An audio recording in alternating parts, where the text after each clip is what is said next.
Ya, pemirsa YouTube channel Thompson Sirus, saat ini saya sedang berada di Tarutung ya.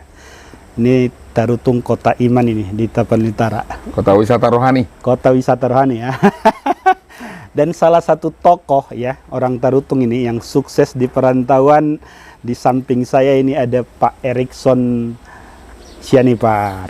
Selamat sore Bang Thompson. Ora sudah. Ora sora. Oke, udah. Ini kan kita ini sedang berada di kota Tarutung ini. Nah, udah kan sebenarnya kan tinggal di Jakarta ya? Tinggal di Jakarta dan Tarutung. Sekarang ini saya 10 hari di Tapanuli Utara. Ya. Kemudian 20 hari ada di luar Tapanuli Utara. Dan di luarnya itu banyaknya di Jakarta. Oke. Ya. Apa yang dilakukan 10 hari di Tapanuli Utara itu? Ya, 10 hari itu kami banyak menyapa masyarakat, khususnya di bidang pendidikan dan pertanian. Iya. Jadi memang sekarang kita sedang melakukan penguatan di bidang literasi, khususnya untuk generasi muda, anak-anak SMP, karena kita menyadari bahwa literasi itu di zaman informasi sangatlah penting. Dan kemudian juga memang literasi ini merupakan program yang kami sepakati dengan Kementerian Pendidikan, Kebudayaan, dan Ristek sesuai dengan amanah dari program Merdeka Belajar Kampus Merdeka. Ya, itulah yang kita jalankan selama 10 hari di pagi hari sampai dengan siang. Nah, kemudian setelah makan siang, kami menyapa juga masyarakat umum, khususnya para petani. Ya, dengan petani kita bincang-bincang bagaimana mereka bisa meningkatkan kehidupannya lebih baik dari waktu ke waktu. Kita tahu bahwa Tapanuli Utara ini mostly ataupun 80% kehidupannya kan adalah dari sektor pertanian. Jadi kalau pertanian itu, pendidikan itu menuntaskan kebodohan, pertanian itu mengangkat mereka untuk hidup sejahtera. Kira-kira begitulah. Udah sejak kapan nih udah mulai contohnya yang tadi di Jakarta dan di Tapanuli Utara itu sekitar 10 hari kan di Jakarta. Sejak kapan mulai itu? Iya, jadi saya kan lahir di Tapanuli Utara ini. Iya. Lahir di Utagalung, sekolahnya di sini, besarnya di sini. Kemudian juga setelah kerja juga, ya hampir tiap bulan saya kembali datang ke kampung ini ya. Karena nggak tahu ini, ada magnet khusus nih. Ya, tapi lebih fokus lagi kan, karena pulang itu kan harus ada mainan juga kan. Iya. Kemudian tahun 2009 kita terpikirlah bahwa kita harus melakukan sesuatu yang konkret yang bisa membantu masyarakat untuk khususnya di bidang pendidikan. Kita tahu kan Tapanuli Utara ini kan adalah opungnya kabupaten Tanah Batak lah ya. Tanah Batak lah kan. Yeah. Jadi dan ini adalah kota yang punya sejarah. Bagaimana dulu IEL Nomensen itu membawa pendidikan. Yeah. Dan bagaimana IEL Nomensen itu sebelum menyiarkan agama itu ya, dia dimulai dari pendidikan. Dan kita lihat perjalanan sejumlah orang Batak yang berhasil itu yang ditempa dari pendidikan. Gitu ya. Nah, tentu kan ini kan marwah ini kan harus kita kembalikan. Kita lihat dari waktu ke waktu terjadi degradasi kualitas. Ya, tidak berarti kualitas itu hanya terjadi, penurunan kualitas itu hanya terjadi di Tapanuli ini, mungkin ini terjadi di berbagai daerah juga. Kan? Ini ditandai misalnya tingkat literasi Indonesia itu kan sangat rendah. Ranking 62 dari ranking 60 dari 60 negara. Itu nasional. Artinya itu kalau semakin jauh dari kota pasti semakin rendah. Pasti semakin rendah. Jadi ya udah, ayolah kita kembalikan marwah itu. Kemudian juga kita menyadari di zaman sekarang zaman pengetahuan, zaman informasi, ya seseorang itu akan bisa survive, akan bisa kompetitif, akan bisa adaptif dengan perkembangan zaman, ya harus punya pengetahuan. Maka kita fokuskanlah pada saat 2009, ayo kita bermain di pendidikan, ya kita benahilah, kita ikutlah, kita berkontribusi. Kebetulan juga memang bapak saya itu kan seorang guru. Oh, seorang guru ya? Guru yang dia udah menjelajah kemana-mana itu. Jadi Tapanuli Utara mungkin udah hampir semua ya dijalanin ya. Pernah di Patis Pahae, ya pernah di Sipahutar. Guru apa udah? Ya, guru SD awal. Guru SD ya? Guru SD. Pensiunnya di SMP? Setelah selesai guru SD, lanjut guru SMP, baru penili SD. Penili SD ya? Ya, begitulah. Mungkin ini juga kan, kita terinspirasi ini dengan orang tua saya ini. Karena beliau benar-benar memang menunjukkan jati dirinya sebagai seorang guru, seorang pendidik. Jadi dari situlah barangkali, wah ini saya juga ikutlah ngambil bagian. Dan memang orang tua saya udah pernah bilang juga ke saya, ke kita lah anak-anaknya kan, kalian itu harus ikutlah, berbagilah kepada masyarakat melalui pendidikan. Itulah ya, jadi kita jalankanlah ini lebih kurang 13 tahun sampai hari ini. Namun memang dalam perjalanannya kita akhirnya kan mendapat kesempatan dari Kementerian Pendidikan dan Kebudayaan Ristek untuk ikut mengambil bagian di dalam program Merdeka Belajar Kampus Merdeka. Jadi mulai tahun 2009 sampai tahun 2020 itu penyelenggaraan tadi tuh, kegiatan itu murni kita sendiri tanpa ada berpartners dengan pemerintah. Jadi dengan kekuatan apa sendiri ya, finansial sendiri. walaupun ya tahu lah kan, ya walaupun masih pas-pasan kan, tapi karena kita memang sudah punya niat, ya sudah, ayo jalankan kan begitu ya. Ya akhirnya jalanlah itu ya. Kemudian tahun 2020 kan ada salah satu program Merdeka Belajar Kampus Merdeka dari Mas Menteri itu menseleksi, melibatkan organisasi sosial yang sudah terbukti menjalankan praktek-praktek baik di dunia pendidikan, diberikanlah kesempatan untuk bisa menjalankan program Merdeka Belajar Kampus Merdeka ini, yang namanya, judulnya adalah program organisasi penggerak. Organisasi penggerak. Iya, POP. Jadi POP ini diberikanlah kesempatan kepada seluruh organisasi sosial yang merasa sudah memberikan sesuatu ke dunia pendidikan ini, ya, melamarlah, mengajukan permohonan lah, kemudian dengan kriteria yang ada di kementerian, diseleksilah dengan cukup ketat ya, karena mereka menggunakan juga konsultan dari luar. Puji Tuhan, 1 dari 153 yang lulus itulah Bisukma. Dari ratusan mungkin ya? Dari ribuan tadi. Dari ribuan 5.800 yang ikut seleksi, yang lolos itu 153. Dan salah satunya adalah Yayasan Bisukma Bangun Bangsa. Yayasan Bisukma ya, jadi. Ya, Bisukma lah, ya. Ya, pemirsa YouTube channel Thompson Sirus, menjadi menarik berbincang dengan Uda Erikson Sianipar ini karena sebenarnya pengalamannya sangat luas, ya.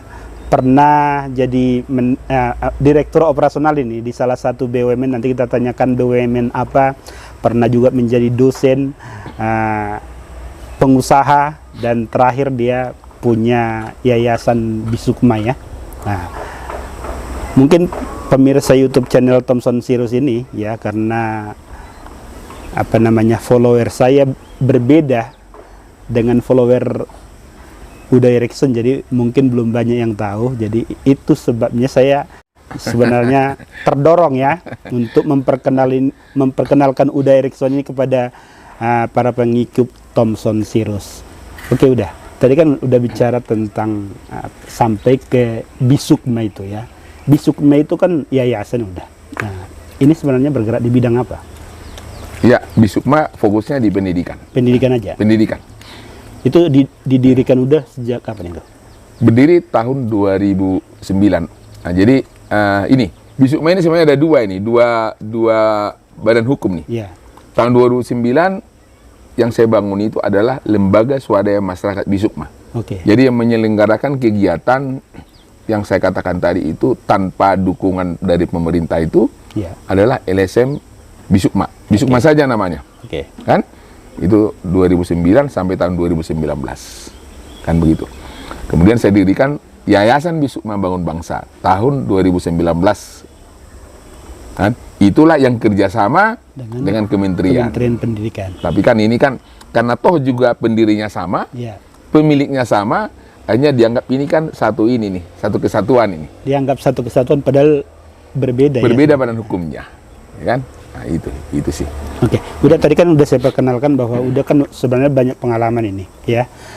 Masuk tadi menjadi menarik bagi saya karena udah memberikan perhatian ke Bonapa Sugit ini. Padahal sebenarnya kan udah melanglang buana dengan berbagai pengalaman, contoh seperti aktif ya menjadi direktur operasional di BUMN. Apa BUMN yang udah tangani di masa-masa yang lalu? Iya. Jadi saya sebenarnya mulai profesi saya itu dari bank. Oh, dari bank. Nah, saya pernah menjadi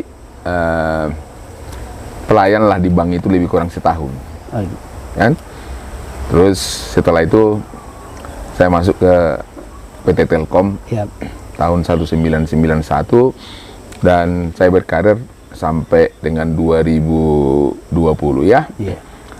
Dan karir puncak yang saya raih itu adalah direktur operasional di PT Telkom Akses. Tapi setelah itu memang saya masih ada lagi diberikan kesempatan menjadi direktur operasional bisnis Ya. di cucu perusahaan juga, namanya PT Telkom Landmark Tower yang bergerak di bidang properti. Properti ya. Ya, kira-kira begitu. Tentu kan dalam perjalanan profesi selama lebih kurang 29 tahun ini kan banyak hal yang kita dapatkan lah ya. Banyak hal yang harusnya itu bisa kita bagi kepada lingkungan kita. Bagi kepada masyarakat, bagi kepada dunia industri dan dunia usaha. Nah, hemat saya sih kalau kita selesai purna tugas dari profesi kita, kalau kita berhenti terus sayang kan? Sayang. Itulah kita semangatnya berbagi lah. Jadi setelah selesai itu, dan memang saya sudah persiapkan juga ya, saya sudah persiapkan second curve. Ya, second curve berbagai bidang usaha. Tentu ada tujuannya. Karena kalau kita begitu pensiun, terus kita tidak lagi ada sokongan kebutuhan operasional kita, terus dari mana? Nah, itu kan tahu lah kan, kalau namanya pensiun itu dari BUMN ya yang dibayar itu kan gaji dasar. Kan? Tentu selama ini kegiatan sosial yang seperti yang udah saya ceritakan tadi Bisukma, masa sih kita hentikan gara-gara pensiun? Nah, jadi maka saya sudah awal ataupun dalam perjalanan saya berkarir itu saya sudah membangun beberapa usaha lah tanpa meninggalkan pekerjaan saya. Jadi saya kerjakan itu di luar daripada jam kerja ya. Dan sudah terus kan semua pekerjaan-pekerjaan, semua aktivitas sosial tadi itu tetap berlanjut. Dan saya pikir apa yang saya geluti sekarang ini itu juga bisa mendukung, ya, bisa memperkuat, bisa memperlancar juga kegiatan-kegiatan yang saya lakukan untuk berbagi dengan masyarakat. Nah, kira-kira seperti itu. Udah, ini kan saya ikuti juga udah ya beberapa, katakanlah setengah tahun ke belakang ini, pergerakan-pergerakan udah di sekitar Tapanuli Utara.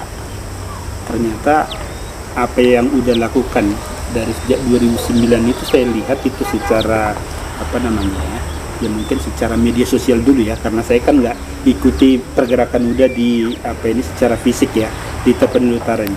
Ternyata sudah ada hasilnya begini. masyarakat banyak saya lihat itu mendorong udah nih, ya kan? Kalau memperbaiki Tapanuli Utara ini ternyata nggak cukup, contohnya lewat yayasan.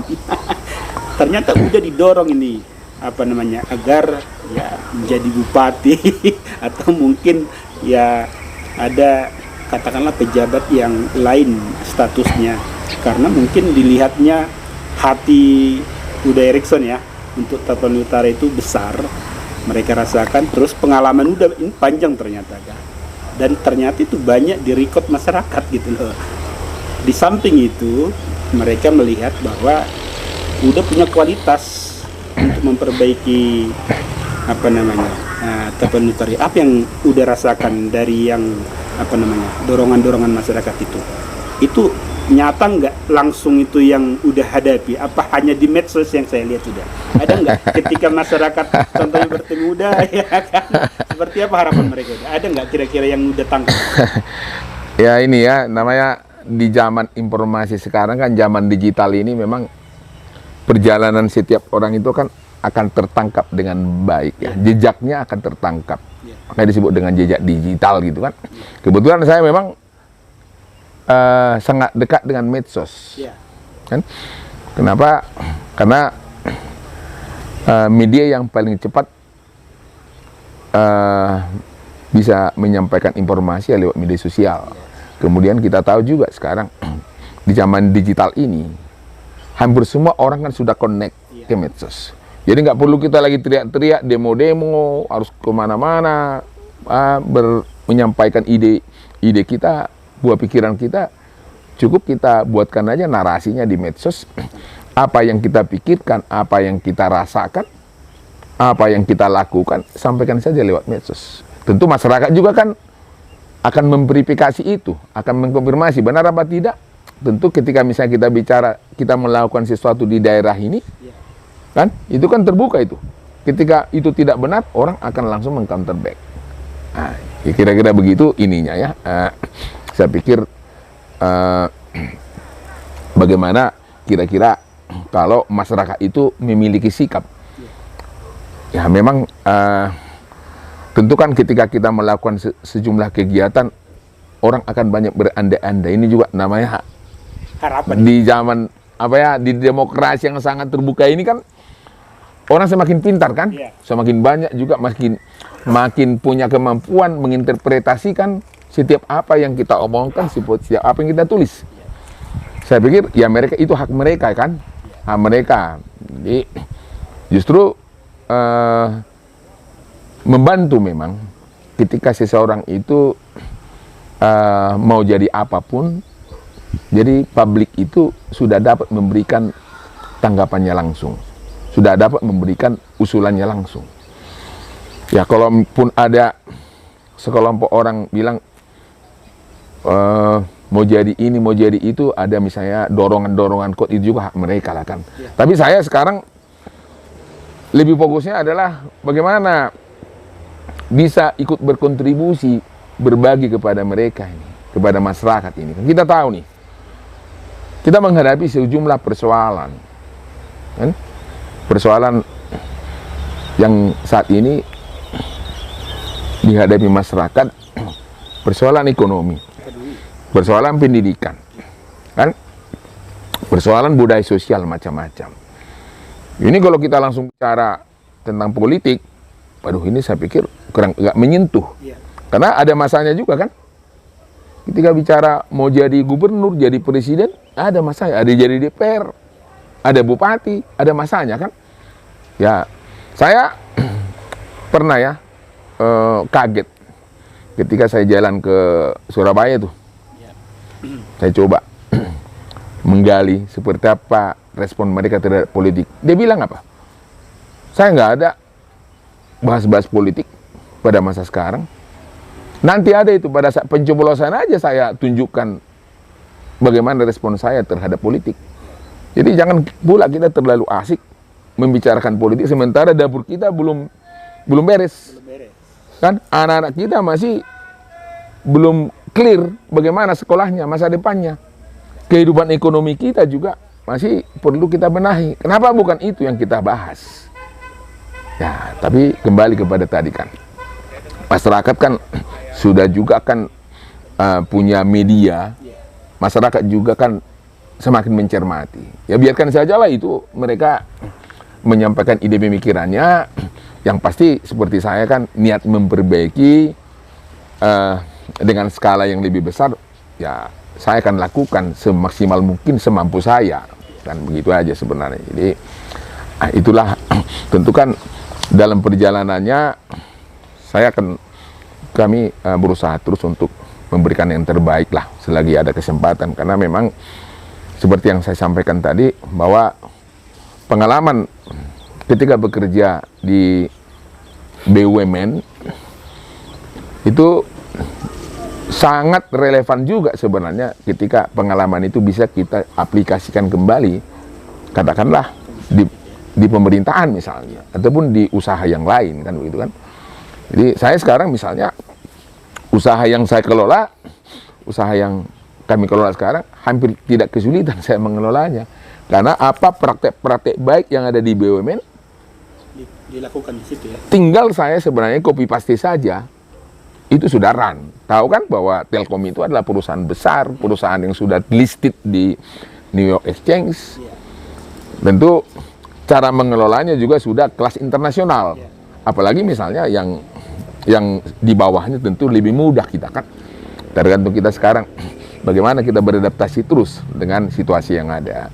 Jadi maka praktek-praktek baik yang ada di BUMN, di korporasi itu, kalaupun itu diterapkan katakanlah di pemerintahan, tentu itu akan lebih mempercepat, ya, akan mengakselerasi terjadinya kualitas di dalam pengelolaan dari wilayah itu sendiri. Ya. Mungkin itu juga udah yang menjadi harapan atau mimpi dari masyarakat. Kan dilihatnya udah Erickson itu punya pengalaman yang seperti itu kan. Nah, mereka mungkin tanda kutip belum puas terhadap pemerintahan yang sudah ada, baik yang sekarang ataupun di masa-masa yang lalu, kan gitu. Nah, mereka mungkin bermimpi nih agar punya pemimpin nih yang qualified gitu loh. Sudah. Inilah yang mungkin juga ya menurut saya memang mereka kan demokrasi, bebas siapa mengajukan siapa. Tetapi kan kalau contohnya calon pemimpin juga nggak memberikan sinyal, ya kan, untuk mereka, ya jangan-jangan mereka jadi kecewa. Yang udah bisa ya gambarkan dari harapan mereka itu. Karena mereka berharap punya bupati katakan yang mumpuni lah, yang tadi bisa mengaplikasikan katakanlah yang good governance, ya kan, yang macam-macam. Kalau katakan di Tapun Utara terbatas anggaran, ya kan. Kalau hanya bupati terpusat hanya dengan APBD aja, bagaimana menggerakkan Tapun Utara? Udah sebagai orang yang punya pengalaman di BUMN kan tentu punya kapasitas katakan untuk mendatangkan investor ke Tapun Utara. Paling tidak kan dengan adanya investor-investor yang mau katakanlah membangun di Tapun Utara, lapangan kerja bisa terbuka. Nah, macam-macam multiplier efeknya. Itu mungkin harapan mereka. Ya, tentu kan masyarakat ini kan masyarakat dimanapun ekspektasinya itu kan akan terus meningkat dari waktu ke waktu. Tergantung daripada persepsi, tergantung dari pengalaman yang dia rasakan, apa yang dia lihat, apa yang dirasakan, apa yang ditonton, apa yang didengarkan, begitu. Nah, dia punya persepsi, kan? Akhirnya dia harapannya semakin meningkat dari waktu ke waktu, kan begitu. Jadi, maka sekarang ini memang ketika kita misalnya lah ini ya, kita diberikan kesempatan menjadi pimpinan korporasi, pimpinan satu organisasi, ya kita harus berlari kencang, harus agile, harus gesit. Karena perubahan di luar sana ini kan cukup cepat. Perubahan ini juga tidak pasti seperti apa bentuknya, kompleks, tidak menentu. Jadi kalau kita tidak beradaptasi, kita akan ditinggal. Sementara harapan masyarakat ini kan ekspektasinya kan terus meningkat. Ketika kita tidak penuhi ekspektasi masyarakat ini, pasti dia kecewa. Makanya banyak orang kecewa ketika misalnya dilihat pimpinan organisasinya nggak ngapa-ngapain, artinya tidak beradaptasi. Ya mungkin kalau dilihat dari angka-angka mungkin ada membaik. Tapi masyarakat ini kan harapannya tidak sekedar angka. Tapi apa yang saya rasakan? Apa yang saya dapatkan? Kehidupan ekonomi saya makin membaikkah? Anak-anak saya makin tinggilah sekolahnya? Kan begitu kan? Makin mudah ke kehidupan ekonomi. Makin mudah ke kehidupan ekonominya atau makin susah? Nah itu ya. Jadi artinya itu hal yang memang lumrah terjadi. Tapi kembali kepada kita. Kembali kepada pemimpin. Sejauh mana pemimpin bisa gesit, lincah untuk merespon perubahan ini. Ya tentu kan seperti kami di BUMN. BUMN itu memang seperti Telkom itu kan lincah. Ya. Telkom itu kan selalu beradaptasi. Dulu misalnya ketika ada telepon itu tidak ada lagi penggunanya. Yang manual itu kan Ya, dia harus berganti. berganti dia. Sekarang sudah dengan media digital. Telkom menyesuaikan bisnisnya. Kan begitu kan, beradaptasi terus. Jadi kami sudah terbiasa di Telkom itu beradaptasi dengan setiap perubahan. Tentu pemerintah juga harus begitu ya. ya harusnya semua, tidak hanya pemerintah. Setiap organisasi yang mau survive, yang mau tetap eksis harus seperti itu. Karena kalau enggak, ya terlindas. Kan produk aja kan. Kalau kita misalnya tidak berinovasi. Contoh lah sekarang, kenapa itu Nokia itu hilang dari pasar? Kan? Karena enggak kreatif. Kenapa justru Samsung? Samsung itu melejit karena mereka kreatif. Kreatif dari produk, kreatif dari cara penyampaian produk. Nah, makanya sekarang, di zaman sekarang, ya harus lincah, harus kreatif. Supaya bisa kita survive. Sama kan mengelola pemerintahan juga begitu. Apalagi di era disrupsi ya. Sangat banyak perubahan-perubahan perilaku manusia ya. Yang tadinya katakanlah seperti inilah, kita belanja aja uang cash, sekarang udah Iya. udah berapa tidak pakai uang cash lagi nanti. Ya. Jadi kalau saya perhatikan udah ini memang ada problem juga. Kalau di pemerintahan ini kan macam-macam ini yang saya perhatikan.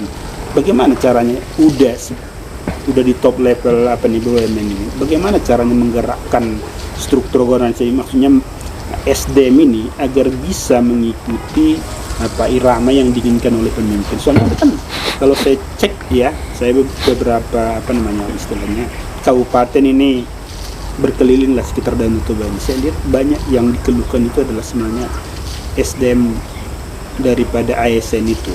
Artinya mereka bukan nggak pintar sebenarnya, tapi budaya kerja mereka ini yang sungguh payah. Nah, seandainya contohnya suatu kita berandai-andai lah dulu. Sebagai apa ini? Sebagai ini top leader di apa nih? Seandainya dikasih kesempatan nih ke udah nih oleh masyarakat contohnya. Bagaimana sebenarnya memanfaatkan ASN ini udah biar bisa menjadi kekuatan, bukan kelemahan. Ini harus dijawab ini ya. Harus. Iya. Nah, Iya. ini penting juga udah ASN ini kan. Iya, tapi ya tadi kan bicara ya tentang disrupsi. Jadi memang teknologi itu kan mendisrupsi banyak hal. Iya. Mendisrupsi banyak bidang. Ketika teknologi itu mendisrupsi semua bidang, maka perilaku orang berbeda. Yang dulunya orang belanjanya ke pasar, sekarang belanja online. Kan? Jadi yang dulunya orang beli buku, sekarang cukup baca, akses ke Google. Kan? Dulu orang belanja untuk tiket pergi ke loket-loket, sekarang lewat online juga. Itu kan ya harus beradaptasi. Kalau enggak mati. Nah, tentu kan ini kan sama tadi kan. Bagaimana government, bagaimana pemerintah juga yang di dalamnya ada ASN. Siapkah ASN juga untuk beradaptasi dengan itu? Ya harus siap. Maka sekarang mengelola pemerintahan itu juga harus beradaptasi, harus mengikuti juga perkembangan teknologi digital. Kalau nggak terdisrupsi dia. Maka beliau kan, Bapak Jokowi kan sudah pernah bilang, pegawai negeri ASN, hati-hati kalian. Jumlahnya akan saya kurangi, karena sudah digitalisasi terus berkembang. Jadi sekarang kan pekerjaan-pekerjaan yang sifatnya low skill, itu kan bisa dikerjakan oleh mesin, oleh robot, kan, oleh kecerdasan mesin buatan manusia, artificial intelligence. Bisa lagi kita menjadi orang yang pas-pasan. Kan begitu. Ini juga kan Bang Thompson ini. Kalau Bang Thompson masih mengharap misalnya datang mewawancari orang dengan cara nggak digital, ya akan susah juga survive kan. Tapi Pak Bang Thompson ada tip nih, kan? Buatkan channel YouTube, kan? Sehingga karena sekarang orang kan memang connect semua ke sosial media kan, itu pas. Ya, sama juga. Jadi ASN juga, saya pikir begitu. Jadi ASN ini kan mereka direkrut dengan kualifikasi tertentu. Jadi jangan pernah salahkan ASN-nya, kan begitu. Bukan dia sebenarnya yang utamanya salah. Mungkin sistemnya, environment-nya mungkin yang harus kita bentuk, lingkungannya harus kita bentuk, ya. Jadi ya memang kita di dalam mengelola organisasi termasuk pemerintahan, setidaknya kita harus memperhatikan 3 hal. Yang pertama adalah aparaturnya. Aparatur yang punya kompetensi, punya karakter, dan punya keahlian. Kembali ya, harus punya keahlian. Jadi harus ada kelebihannya, harus ada sesuatu yang membuat dia berbeda dengan yang lain. Kan begitu kan? Nah, itu harus dibentuk tuh. Jadi harus dibentuk. Tentu membentuk itu kan butuh waktu. Butuh waktu. Butuh pemimpin yang punya visi juga. Iya, butuh waktu, butuh perencanaan yang bagus, yang holistik. Bagaimana seseorang ASN itu menjadi orang yang kompeten di bidangnya. Kan? Tentu harus dilatih dia, harus dibuatkan pengetahuannya, harus dikuatkan pengetahuannya, literasinya harus bagus. Maka ya ASN juga harus banyak membaca, harus banyak belajar, harus rajin juga dia mengikuti webinar, seminar yang berkualitas. Harus rajin dia berinteraksi dengan masyarakat supaya dia mengetahui, dia kan melayani publik, kan begitu. Maka dia harus tahu apa sih sebenarnya yang dibutuhkan oleh warga saya ini. Seperti sekarang misalnya kan, ini persoalan pupuk ini. Ketika persoalan pupuk itu terjadi, harus ada resolusi. Tidak bisa serta-merta kita harus nunggu terus dari kantor pusat sana, dari Pak Jokowi. Nggak bisa. Tapi bagaimana kita mencari solusi? Tentu solusi itu sebenarnya, even kita bukan seorang jago pertanian, solusi ada di masyarakat. Karena mereka tahu itu. Dulu kan nenek moyang kita dulu itu kan tanpa kimia kok. Ya sekarang misalnya itu beralih kita organik, ajari mereka berorganik, kan? Berikan contohnya, buatkan demplot, mobilisasi sumber daya, akhirnya itu menjadi resolusi. Nah, contohnya salah satu saya lihat yang dikerjakan juga ya di Penutara ini. Ya kita sudah lakukan itu ya. Jadi memang kebetulan saya saat ini diberikan amanah menjadi ketua himpunan kerukunan tani Indonesia buat Tapan Utara. Kita kerjakan itu. Itulah saya bilang tadi. Artinya apa ya? Seharusnya juga ASN juga begitu. Kembali tadi kan, ASN itu harus punya pengetahuan, kan? Harus punya keterampilan yang dikuatkan dengan karakter. Kan? Karakter itu haruslah orang bertanggung jawab, jujur. Haruslah sekarang itu. Nggak boleh lagi sekarang tipu menipu kan? Harus jujur lah, tanggung jawab, totalitas dalam bekerja. Kan itu harus terjadi. Kalau itu sudah terjadi, saya pikir yang dua ya, yang namanya meran suatu sistem itu sudah gampang, kan? Kemudian juga menjalankan tools-tools yang digunakan juga sudah lebih gampang. Oke, saya masuk ke kedua tadi kan sistem ataupun tata kelola. Tata kelola itu penting supaya terjadi efektivitas dan efisiensi. Kan? Tata kelola yang sekarang kita harus dekatkan dengan teknologi. Nah, maka pemerintahan ini harusnya sekarang kan sudah harus mendigitalkan seluruh proses administrasinya. Pelayanan publik itu kan harapan kita adalah mudah, ya cepat, pasti. Kan begitu. Bagaimana kemudahan-kemudahan itu terjadi di masa. Jadi misalnya mengurus KTP, sekarang kan sudah terjadi juga kan. Nggak haruslah bolak-balik dia datang kantor lurah kan. Kan begitu. Membuat misalnya mengajukan administrasi apapun harusnya itu nggak lagi masyarakat itu menghabiskan waktunya untuk hal-hal yang nggak penting. Ya, makanya pemerintahan itu harus membuat tata kelola yang baik melalui lebih mudahnya digitalisasi. Kan? Nah, tentu dengan digitalisasi ini tantangannya kan ada juga kan. Bagaimana dengan networknya? Sekarang kan sudah hampir terjangkau sebenarnya semua titik nih. Desa-desa itu kan sudah connect dengan internet. Tinggal kualitasnya, bandwidth-nya, kan, supaya internetnya bisa dengan kecepatan tinggi. Tentu kan ini harus ada upaya terus-menerus. Nah, itu yang kedua tadi, tata kelola penting. Ya, yang berikut adalah tools ya, tools termasuk infrastruktur, kan?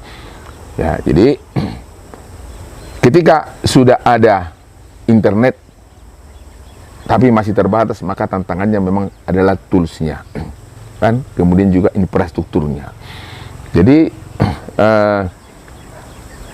dalam bayangan saya sih, seorang kepala daerah itu tidak harus lagi terlalu susah mengetahui kinerja daripada kepala dinasnya.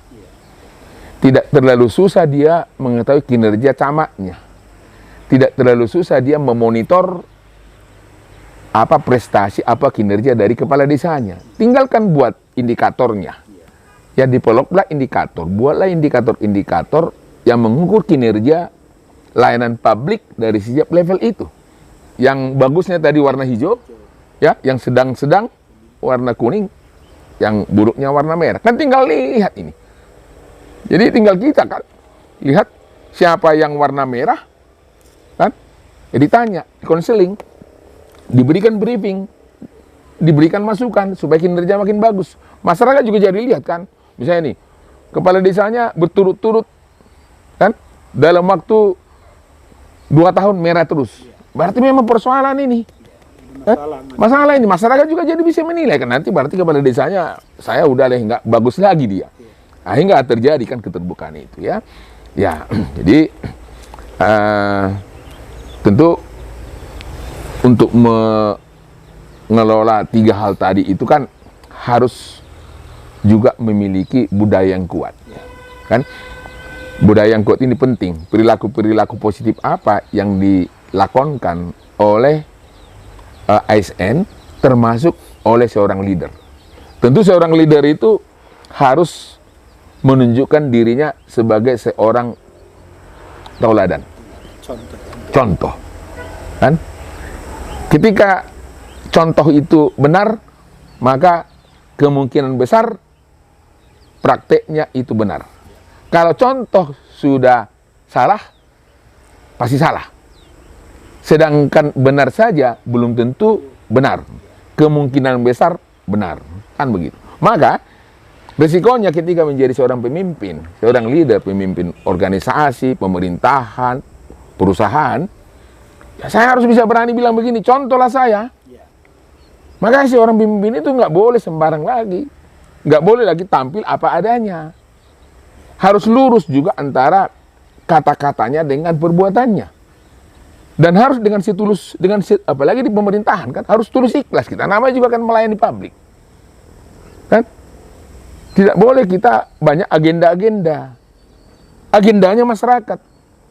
Masyarakat ini yang harus kita pikirkan. Fokuslah masyarakat. Apa kebutuhan masyarakat, perhatikan. Lindungi mereka. Mereka kan harus adil dan sejahtera. Nah, tentu kan sekarang saya lihat pemerintah pusat itu ya sangat luar biasa ya. Dukungannya ada dana desa, ada dana BOS, ada macam-macam lagi bantuan. Ada dana alokasi umum, ada dana alokasi khusus. Tentu ini harus diorganisir. Maka seorang leader itu kan, pimpinan itu harus mengorganisir seluruh sumber daya yang ada ya. Ya, oke, misalnya lah seperti kabupaten-kabupaten yang ada di kawasan Danau Toba ini kan. Ya saya sedikit mungkin Tabon Utara lah ya. Kalau yang lain mungkin saya nggak akan banyak bicara. Karena saya lahir di sini saya. Lahir di sini, sekolah di sini, mulak Sony bahkan. Warna berni itu sodi ya. Iya, jadi magnetnya kuat ya. Iya, dulu ada saya terinspirasi dengan apa yang pernah disampaikan oleh Bupati Bapak Toluto. Ini Tapan Utara ini adalah tanah kanan. Memang di sini semua ada. Tambangnya ada. pertaniannya ada, kehutanannya ada, kan? Perkebunannya ada, kan? Pariwisatanya ada, pertaniannya lengkap, sumber dayanya memiliki tingkat intelektual yang bagus. Jadi persoalannya sekarang, tantangannya adalah bagaimana ini mengorganisir ini, kan? Dari pusat anggaran mumpuni, kita tidak punya budget, ada opsi, kan? Itu namanya strategi manajemen.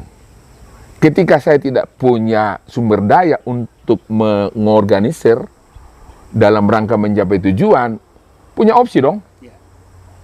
Katakanlah dari pusat kita sudah berkoordinasi, ke provinsi sudah berkoordinasi, kan? Kan bisa opsi seperti tadi yang Bang Thomson bilang, investor. Tapi apakah bisa investor tiba-tiba dia mau investasikan di sini uangnya? Nggak bisa dong. Karena saya sebagai yang udah berusaha, tentu saya akan tanya kelayakannya seperti apa. Maka perlu, sekali lagi saya katakan, perlu ada pemetaan, perlu ada profiling. Seperti apa kita mampu mendetailkan, memprofilkan wilayah kita ini, kan? Sejauh itulah kita bisa bicara tentang bagaimana menjual ataupun mengajak investor. Udah, saya potong sampai di situ. Apa yang kira-kira menarik yang bisa dijual dari Tapanuli Utara? Padahal dari dulu kan sebenarnya ini sudah katakanlah ini daerah kabupaten induk sebenarnya Tapanuli Utara ini. Apa kira-kira sebenarnya nilai jual Tapanuli Utara sebelum kita masuk ke masalah yang besar apa sebenarnya? Nilai apa ini yang udah lihat sebenarnya nilai jual Tapanuli Utara itu di bidang apa gitu? Ya. Jadi Tapanuli Utara seperti yang saya bilang tadi kan tanah kanan, kan? Semua dari sini. Tentu kan kita diperlukan kita memilah mana yang bisa kita olah dengan cepat, mana kita kelola dengan baik, dan itu dibutuhkan di market. Nah, itu sektor usaha yang paling banyak di Tapanuli Utara adalah pertanian, kan? Tentu ya pertanian ini menjadi mendongkrak ekonomi yang utama. Nah, saat ini saya lihat potensi-potensi yang unik yang ada dari Tapanuli Utara itu, misalnya Kemenyan. Kemenyan ini kan hanya ada, kalau nggak salah saya ada di 2 negara ini, dan di Indonesia, satu Indonesia.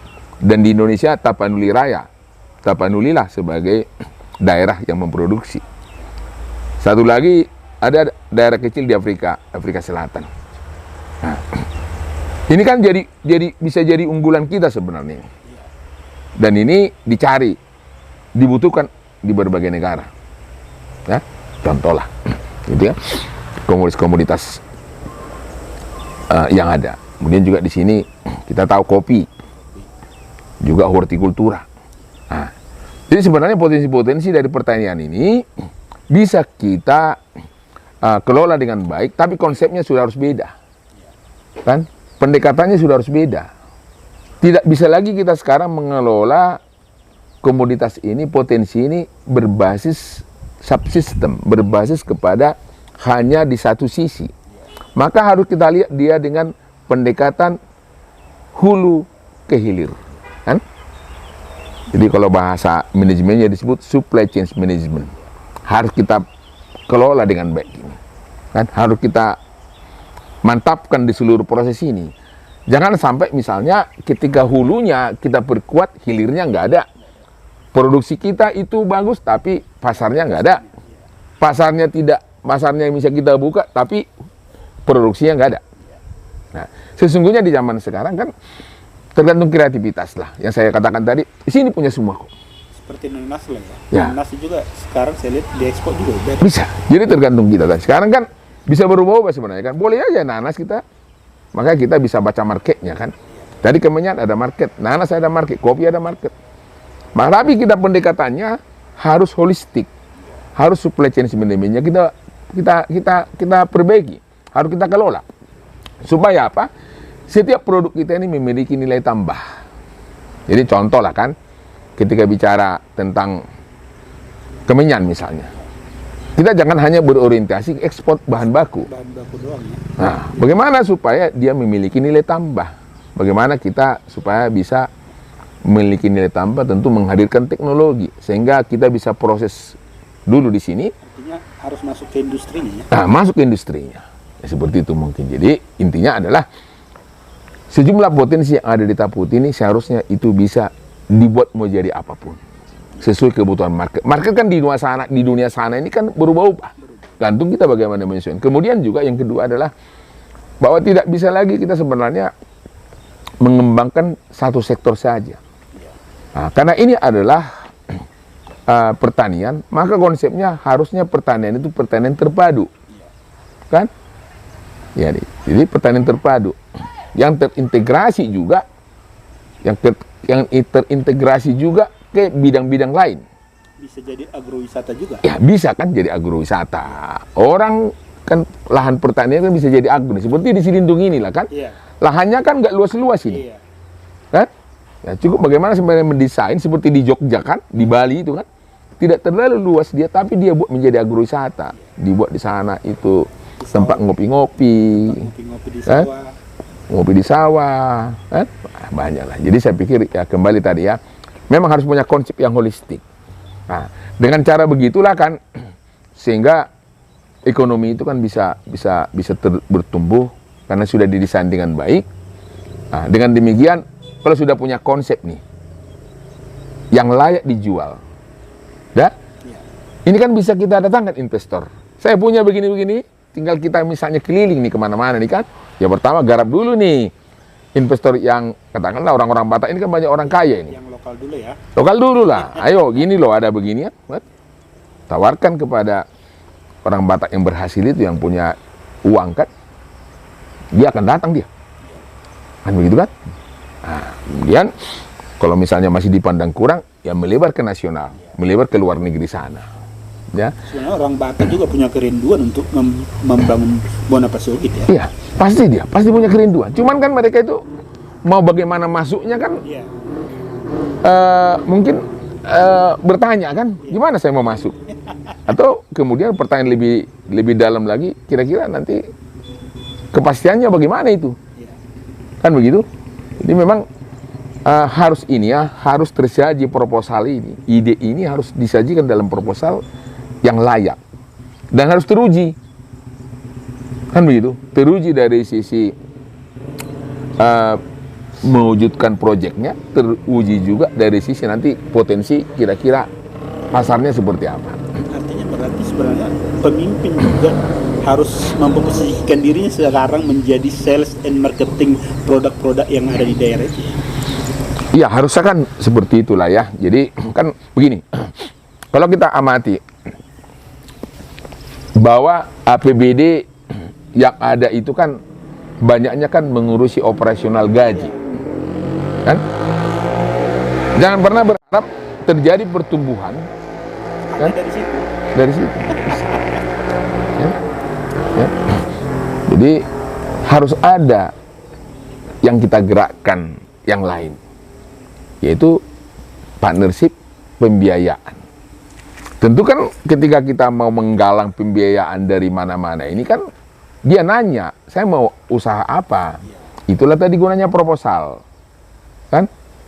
Nah, ketika kita udah tawarkan, investor datang, sudah dia akan berinvestasi, uang akan ada. Ketika uang udah berputar, itulah ekonomi. Ya? Ketika uang sudah berputar di wilayah ini, maka kan restoran-restoran akan banyak dikunjungi orang. Ada lapangan kerja baru. Lapangan kerja baru. Pasar juga akan banyak orang belanja. Meningkat. Iya, semua meningkat. Jadi memang itu. Mereka meningkat, otomatis belanja jadi meningkat. Belanja meningkat, berputarlah ekonomi. Berputarlah ekonomi itu. Itu kan, iya kan? Itu sebenarnya sih. Itu. Jadi itulah ya. Jadi memang untuk menghadirkan wilayah yang bisa tumbuh secara signifikan, harus ada memang melibatkan pihak ketiga, yaitu partnership investor, ya, supaya terjadi pertumbuhan. Dan itu yang saya lihat di sekitar daerah Tapanuli. Jika dibandingkan misalnya kita kalau melihat daerah-daerah lain sangat banyak investasi, ya kan? kita ini katakanlah nggak usah yang berhubungan dengan pabrik. Kalau di Jabodetabek itu kan puluhan ribu pabrik. Nah, itu mungkin kita nggak mengarah ke industri, tetapi contohnya yang berhubungan dengan pariwisata itu kan sebenarnya masih potensinya sangat besar kalau dikelola dengan baik di sekitar Danau Toba ini. Udah Erikson, kira-kira kalau kita berbicara pariwisata, sebenarnya apa kendala? Kalau saya perhatikan di Danau Toba ini nih, dari sejak 2016 datang Pak Jokowi, dan ya nggak berapa lama lagi ini dicanangkan menjadi kawasan strategis pariwisata nasional. Tapi kalau saya perhatikan masih begitu-begitu aja. Apakah karena memang pandemi kemarin, saya kurang tahu. Tetapi kalau saya perhatikan sadar wisatanya masyarakat itu belum ada, dan mereka pemerintah ini berjalan sendiri, saya lihat. Ada nggak yang sudah Erikson perhatikan dari segi pariwisata ini? Kenapa orang masih tanda kutip ini ya belum antusias datang ke Danau Toba, kecuali katakanlah ya pemerintah ya sering datang kerja gitu ya. Tapi selebihnya yang katakanlah tujuan berwisata, saya perhatikan belum terlalu banyak. Iya, saya pikir kita harus berikan hormat dan apresiasi luar biasa ya kepada Bapak Luhut Binsar Panjaitan ya. Demikian beliau memberikan perhatiannya untuk perkembangan kawasan Danau Toba ini. Saya pikir bukan karena kampungnya saja, karena memang beliau melihat Danau Toba itu punya potensi luar biasa, kan? Bukan karena saya Batak, terus saya jadi ke situ perhatian, nggak begitu saya pikir. Karena beliau kan sudah sudah orang yang nasionalisme yang tinggi lah, sudah berpikirnya juga sudah ini ya, sudah kelas dunia lah dia kan. Nah, oke. Tentu kan bicara para wisata ini secara sederhananya kan orang harus punya alasan. Kenapa saya datang berwisata ke satu tempat? Tentu alasannya kan ada beberapa yang mendasar. Ada yang ditonton, kan? Ada yang dicicipi, kan? Ada yang dirasakan, kan gitu. Nah, tentu kan, dan ini tidak hanya asal ada, harus berkualitas, menarik. Pertanyaannya, ketika datang mereka ke satu tempat, mereka merasakan apa? Katakanlah, layanannya bagaimana? Kan dirasakan tuh. Hospitality-nya bagaimana? Makanya culture itu penting. Begitu datang misalnya disambut dia di silangit sana. Ketika dia datang disambut dengan sesuatu suguhan yang menarik. Semua petugas, semua orang-orang di sana itu menunjukkan respect, kan? Dengan body language, dengan tampilan yang membuat orang tertarik. Mereka nyaman, kan? Kemudian dia singgah misalnya, sampai dia makan di satu restoran. Enak rasanya. Gitu kan? Begitu keluar dari situ dia dilayani dengan sungguh-sungguh. Pergi dia ke satu tempat, berbeda. Contoh lah, di Tarutung ini kan punya air soda. Air soda itu hanya ada 2 di dunia. Satu di Venezuela, satu di Tarutung. Sampai di sana dia, kan penasaran dia kan? Ada keunikannya. Dia bisa mandi dia, bisa bermain di situ dia. Dia merasakan ada sensasi baru, mandi di air soda yang hanya 2 di dunia. Tentu di sana juga harus dikemas infrastrukturnya, tempat parkirnya dibuat nyaman, orang yang melayani juga dibuat benar-benar membuat orang nyaman, sopan, ramah, kan? Makanannya juga harus makanan yang higienis, yang sehat, kan? Cara penyajian juga harus dengan bagus, tata krama yang bagus. Jadi itu yang saya pikir yang harus dibenahi ya. Sebenarnya harusnya nggak susah-susah banget sih. Cuman harus ada yang memimpin ini.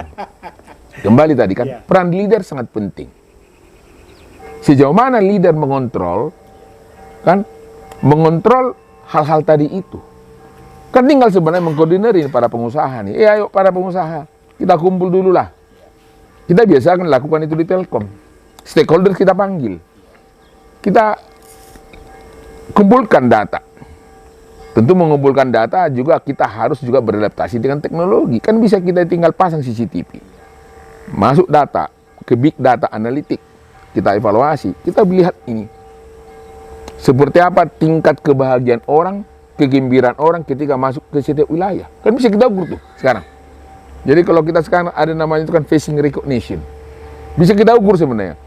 Seberapa tinggi tingkat kebahagiaan orang masuk ke Danau Toba.